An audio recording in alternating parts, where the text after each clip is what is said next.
Isang malaking awesome and thank you so much mga nandito kahit hindi po tayo officially live ay nandito sila para makialam dito sa mga ginagawa ko. So, tinry ko mag-DCA pero wala akong masyadong ma-DCA kasi most of the assets are still high. So, tulad nga ng sinabi ko, kung nasa Meraki kayo guys, hindi kayo mamomblema at hindi yon pagyayabang guys. Sinabi ko na rin to sa inyo sa live na kung makakabili kayo sa bottom at yun yung talagang tinatarget natin na makapag-imbak kayo ng marami sa bottom. And for sure, hindi kayo mamomblema na babagsak ba yung buong portfolio mo, kung talagang babagsak ba talaga. So, kung sa Meraki portfolio natin ay umabot tayo at least 27,800. Tapos ngayon, bumaba lang siya ng 23,900 pinakamababa. At ito yung proof natin dyan. So, 23,300 pala. Hindi pala ano.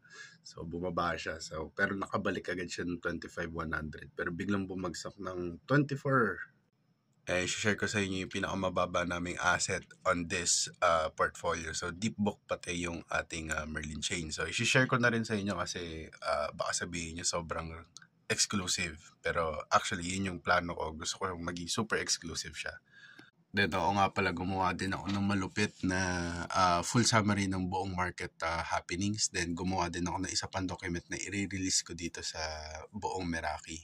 Pero sabi nga dito sa market overview natin, nakita dito na meron tayong 1.71 billion liquidation na nangyari and more than 569,000 traders po yung naapektuhan dito sa nangyaring recent tampo sa Bitcoin.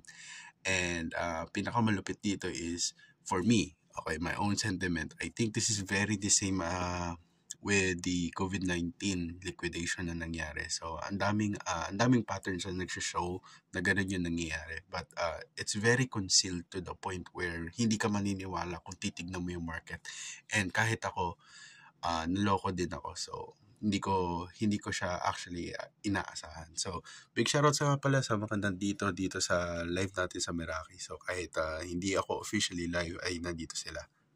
Anyways, the market whole sentiment natin, within this week, we should be able to rebound. But if not, we should be able to see it as well sa mga Fibonacci levels natin. Kasi kung hindi talaga, sabihin natin, okay, kasi katulad na ito, pinredict ko siya to nung nandito pa lang tong sell natin. So, sabihin natin yung sell USDT natin. I already predicted this that it will go here on this level. So, plano ko nga $9 to $6 or $6 to $9 for this asset.